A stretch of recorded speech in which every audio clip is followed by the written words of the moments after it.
Good morning, everybody. This is Dennis Sperling, your favorite personal injury lawyer, favorite attorney. And I'm very happy to be able to address you all again here on YouTube.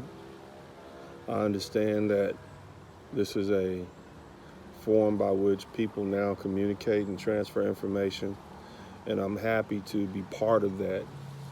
And I respect it to the point that I'm not going to tell you anything that I wouldn't tell my own children. I have 3 young boys, and I am very, very concerned about their upbringing and well-being, and I'm hands-on with them. My 2 oldest more so than my youngest, because he lives with his mother in a country other than the United States, and although I see him as often as I can't be as hands-on with him, but I'm hoping when he gets older that his mother will realize that he needs his dad and to be around his older brothers, and then she'll become less of a less of a prison warden and keeping him hostage. But aside from that, my whole point is that I would never put anything out there that I don't believe myself. And the thing I want to tell you, especially young men, especially young black men, is that you have to live your lives, and you have to maximize the happiness and the peace of mind in your lives, even if that means separating yourself from the persons, places, things, and circumstances that are interfering with your ability to be happy. I'm not one to tell you to stay where you're unhappy. I'm not one to tell you to stay and stick it out. Now, if it's something related to school or education, that's different, because that has a payoff. That has a payoff in the long run that will ultimately benefit you and your future peace of mind and happiness, because it will help you find a better paying employment opportunity, or also help you with starting your own business. It'll open doors for you that wouldn't otherwise be open if you didn't have that education. And when I say education, I'm not simply referring to a 4-year degree. I'm also referring to those of you who decide to go to trade schools: plumbing, electrical work, carpentry, welding, truck driving, gardening, masonry work, woodwork, electrical, engineering, mechanical engineering, all those different things. Even though the latter two require you to have to go get extensive education, the trade schools are reputable, hardworking. They are necessary, and the men who perform those trades, predominantly men, are necessary and hardworking to keep our societies going. And so there will always be a need for those individuals who have mastered those trades. And I commend you, and I support you if that's something that you decide to do, because it's good, honorable, hardworking work, good, honorable work, and you'll work hard like everyone else. And even in those businesses, you definitely have an opportunity to work on your own. So if that's what you're complaining about, then you're not going to get a sympathetic ear here. What I'm telling you, fellas, is that if you have people, or if you're dealing with circumstances that are interfering with your peace of mind and happiness, and I'm not talking about school and those things. I'm talking about you got a girlfriend who is giving you the blues, and she's not providing you any benefit. Or even when you're dealing with a child's mother, you're trying to stay in there for the family and stay in there and support that woman for your children. You can do that from a distance, because invariably what's going to end up happening, you just waste your life and you're unhappy, and then you look up and you're 30 years old, you're 35, you're 40, you're 50 years old, 55 years old, and most of your life is behind you, and you haven't enjoyed it. And that is not a life well spent. So you have to look out for yourselves, fellas. You've got to take care of yourselves. You have to put your health first. You have to put your financial well-being first. You have to put your mental health first. You have to put your own bodily and physical health first. You have to put your ability to earn first. So if you got somebody that's interfering with your ability to work because they're constantly stressing you out, you got somebody interfering with your mental peace of mind and happiness because they're constantly stressing you out about stuff that they don't need to stress you out about, you need to cut that person go.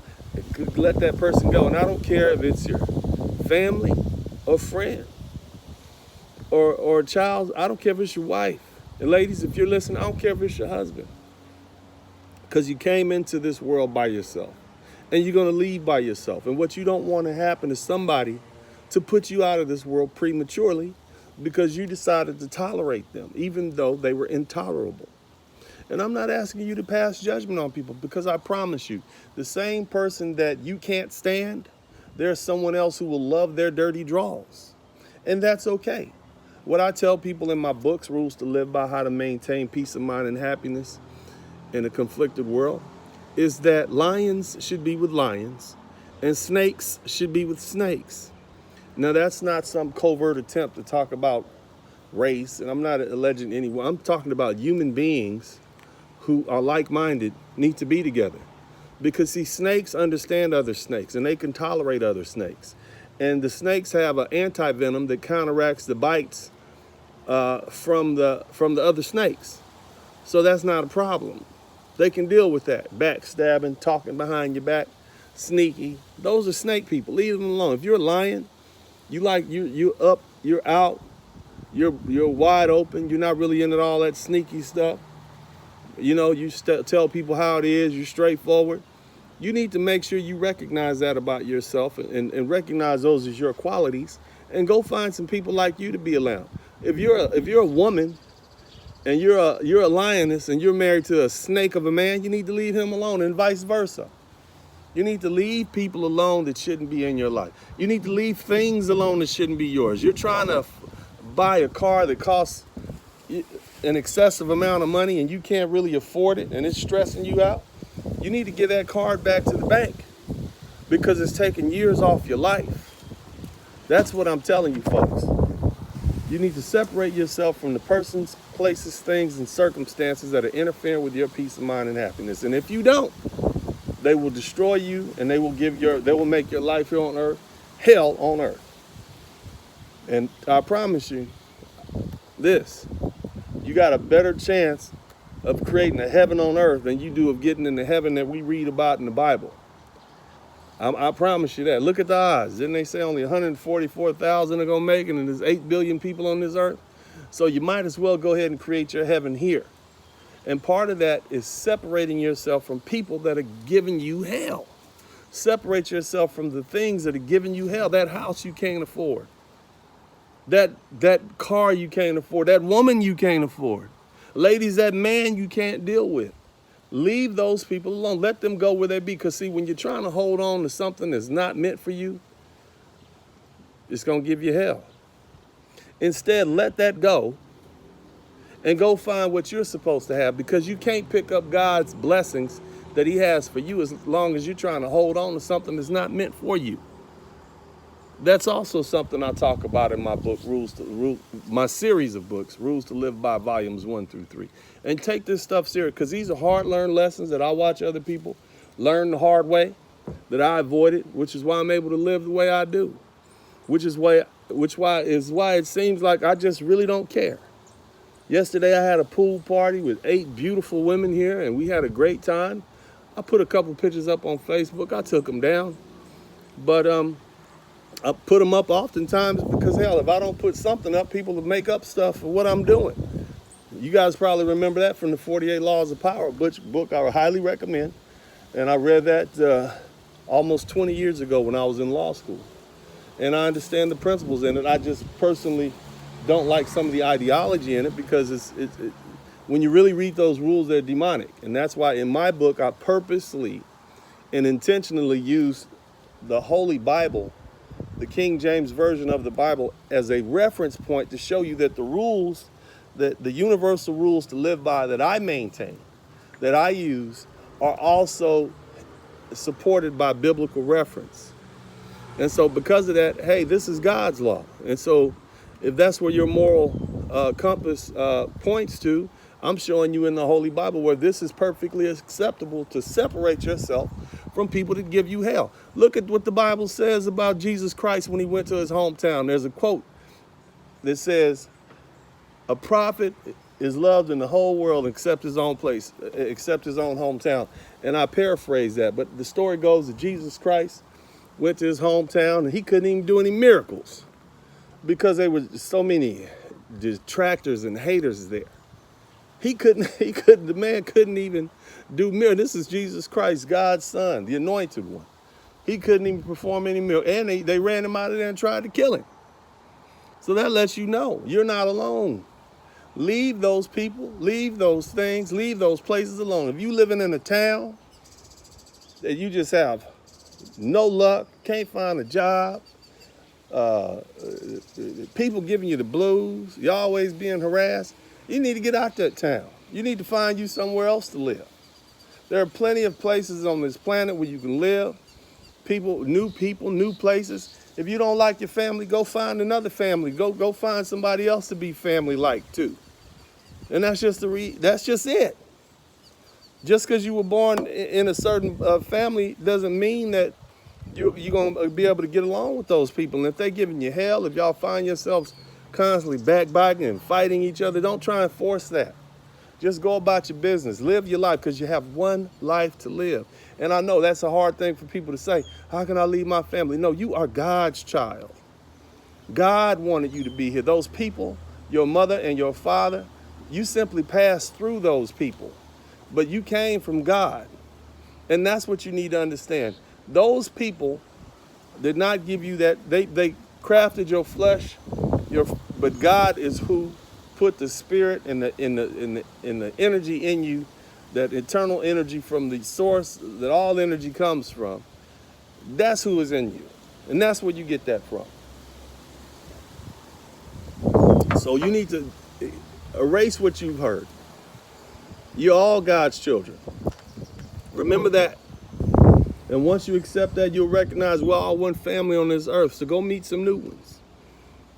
It's going to be difficult for people to understand that. I already know. They're going to say stuff like, you acting funny. He is acting funny. But then give it some time and they're going to say, man, I want to be down with him. Another one of the rules I said, if you leave people behind, they will run to catch up with you.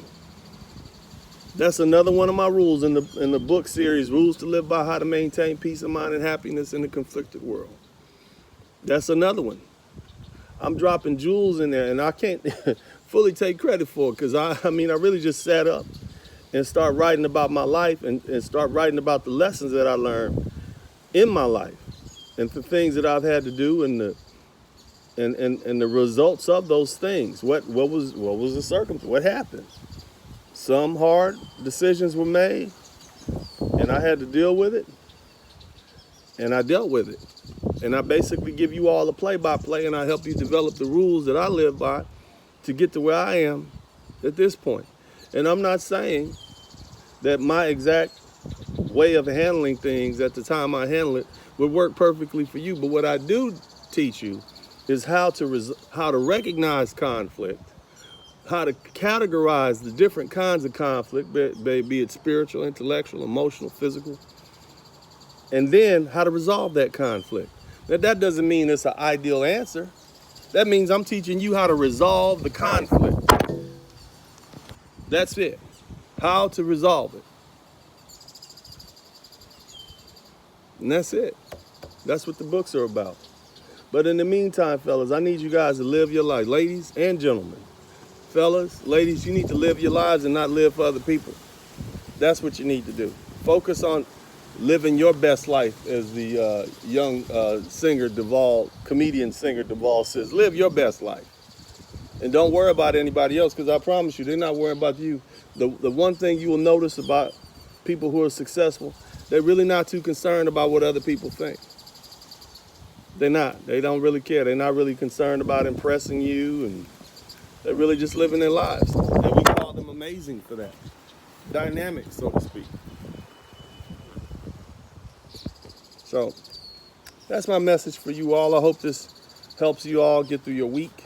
God bless you. I love you. Remember, everything that I speak, everything that I say, I speak from a place of love to make humanity a better place, because I recognize that what you put out in the world will come back to you. So I'm putting out love to the world, understanding, friendship, good, wise advice, because I hope that it will come back to me or come back to my children. So I'm doing this as a labor of love. God bless you. I love you. This is Dennis Sperling, your favorite personal injury lawyer, signing out. You all have a wonderful, wonderful week.